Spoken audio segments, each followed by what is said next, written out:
Let's mic CM साहब। नमस्कार, let's mic CM साहब में आपका स्वागत है। मैं हूं राखी जैन। हिमाचल प्रदेश के मुख्यमंत्री सुखविंदर सिंह सुक्खू ने पूर्व मुख्यमंत्री जयराम ठाकुर के हालिया बयान पर पलटवार करते हुए कहा कि विपक्ष तथ्यात्मक भ्रम फैलाने की कोशिश कर रहा है। उन्होंने कहा, जयराम ठाकुर 5 साल मुख्यमंत्री रहे और उससे पहले 5 साल मंत्री रहे, फिर भी उन्हें वित्त और परियोजनाओं की स्वीकृति प्रक्रिया की जानकारी नहीं है। सुक्खू ने कहा कि 1400 करोड़ रुपए की परियोजना राज्य सरकार द्वारा स्वास्थ्य क्षेत्र के सुधार के लिए तैयार की गई है, जिसमें प्रदेश के सभी मेडिकल कॉलेजों को आधुनिक सुविधाओं से लैस करने का लक्ष्य रखा गया है। जयराम ठाकुर जी मुख्यमंत्री रहे 5 साल, मंत्री रहे 5 साल, और जयराम ठाकुर जी स्टेटमेंट दे रहे हैं कि 1400 करोड़ रुपए का प्रोजेक्ट हमने जायका का स्वीकृत कर दिया। मुझे वो सैंक्शन लेटर दिखा दीजिए कि 1400 करोड़ रुपए का क्या प्रोजेक्ट स्वीकृत किया है। जयराम ठाकुर जी को ये जानकारी होनी चाहिए, जो ईएपी होते हैं, एक्सटर्नल एडिड प्रोजेक्ट होती है, उसको फाइनेंस कमीशन रिकमेंड करता है 5 साल के लिए कि एक्सटर्नल एडिड प्रोजेक्ट जो होते हैं उसमें आप 5 साल में 6,000 या 7,000 करोड़ के प्रोजेक्ट की स्वीकृति देते हैं और राज्य सरकार करता है। राज्य सरकार की एक प्रक्रिया है, उस प्रक्रिया के अनुसार हिमाचल प्रदेश के जितने मेडिकल कॉलेज है जहां बुरी हालत है, जहां एक्सरे की मशीनें 10-10 साल पुरानी हैं, जहां एमआरआई की मशीन 19 साल पुरानी है, इन सब मशीनों को बदलने के लिए हमने एक जायका का प्रोजेक्ट बनाया, क्योंकि हमारी जो लोन की लिमिट थी वो अब बची हुई थी। तो मैंने कहा भी ये प्रोजेक्ट हेल्थ में जाएगा, और जो भी प्रोजेक्ट हेल्थ में जाएगा उसकी हमने पीपीआर बनती है, उसके बाद उसको हम एक छोटा सा प्री फिजिबिलिटी रिपोर्ट बनती है, पीएफआर।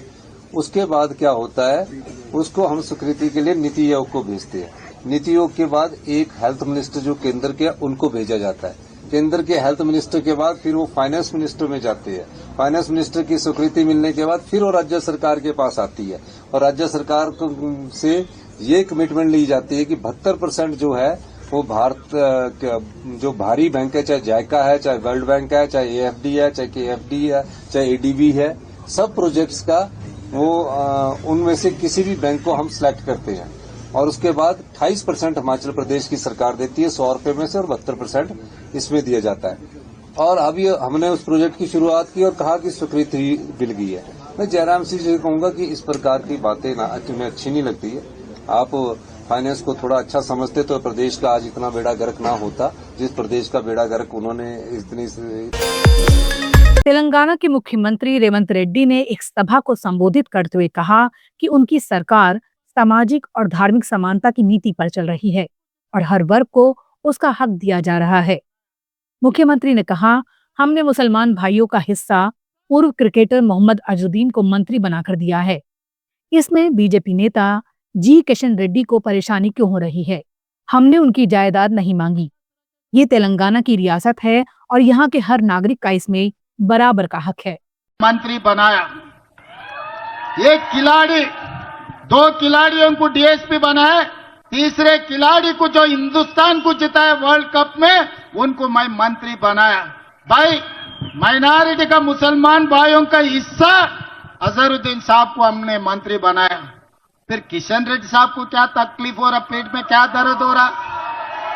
किशन रेड्डी साहब ने दरखास्त रखे गवर्नर साहब को, भाई अजहरुद्दीन को मंत्री नहीं बना देना, आप वक्त नहीं देना। मैं पूछना चाहता हूं शेखपेट से किशन रेड्डी साहब को, आपके बाप का जागीर जायदाद हम नहीं मांगा। हमने गुजरात नरेंद्र मोदी जी का जमीन जायदाद हम नहीं मांगा।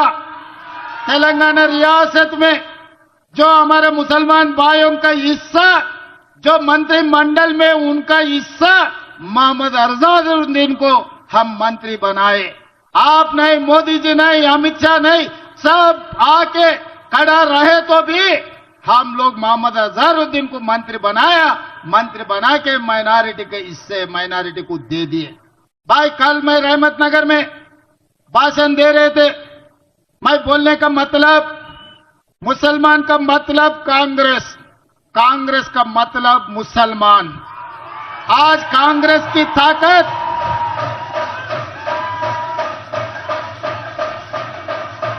तेलंगाना सरकार की ताकत हमारे मुसलमान भाई बहनों, ये तेलंगाना सरकार के दो आंखें मुसलमान और हिंदू, हम ये दोनों के बीच में कभी फर्क नहीं देखा। फर्क नहीं देखने के लिए कोशिश भी हम नहीं करते। 20 महीने हम सरकार चलाए, यहां पर जितने भी नौजवान हैं, हमारे मुसलमान भाई बहने हैं, हमारे सरकार में कभी इतने भी फर्क दिखा है क्या?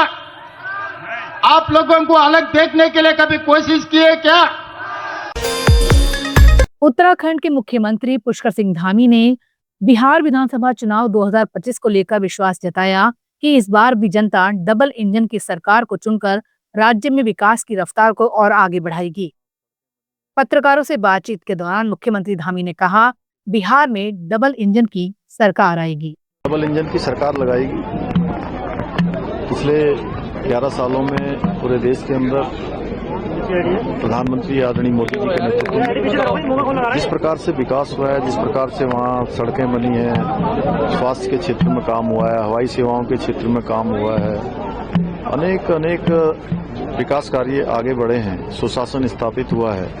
जंगल राज से बिहार की जनता ने छुटकारा करा है और पूरे देश के अंदर जहाँ भी चुनाव हो रहे हैं, चूंकि डबल इंजन सरकारें तेजी से विकास कर रही हैं और हर बार हर राज्य के लोग डबल इंजन सरकारों को मौका दे रहे हैं। मोदी जी के नेतृत्व में जिस राज्य में भी चुनाव हो रहे हैं, वहाँ डबल इंजन सरकारों को प्राथमिकता मिल रही है, उनको लोग सरकारों में आने का मौका दे रहे हैं। बिहार की जनता भी, क्योंकि वहाँ महिलाओं के लिए हो, नौजवानों के रोजगार के अवसर हों, उद्योग धंधे हों, सुशासन हो, सभी काम आगे बढ़े हैं। बिहार की जनता त्रिपुरा के मुख्यमंत्री डॉक्टर मानिक साहा ने कुशल ब्रू जनजाति के उम्मीदवारों के लिए आयोजित राज्य स्तरीय टूल किट वितरण समारोह में भाग लिया और कहा, सरकार ब्रू समुदाय के सामाजिक और आर्थिक सशक्तिकरण के लिए निरंतर काम कर रही है।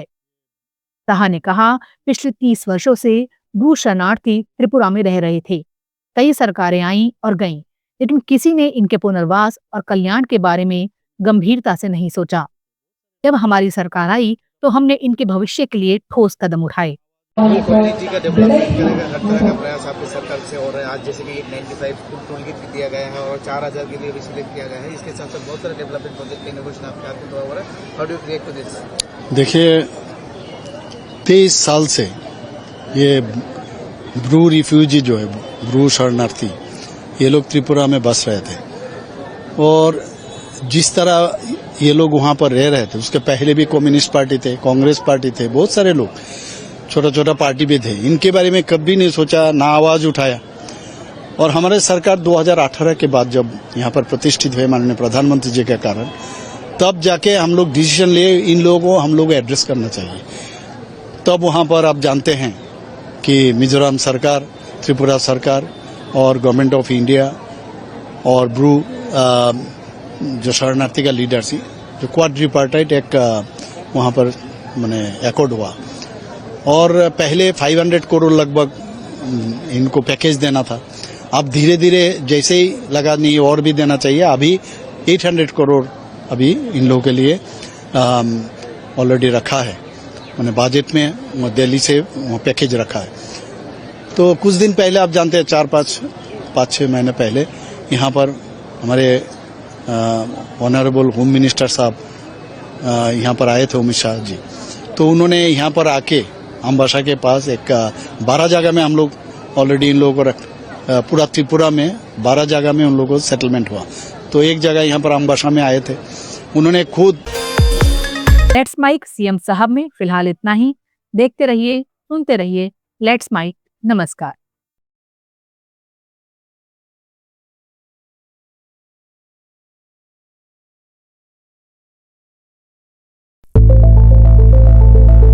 It's time for news. It's time for more than radio. Presenting the first radio news app, Let's Mic. Let's Mic, a news-based app on your phone where you get to watch and listen news, talk shows, interviews, radio show podcasts. On Let's Mic, you get all relevant information of TV, print, radio, podcast, and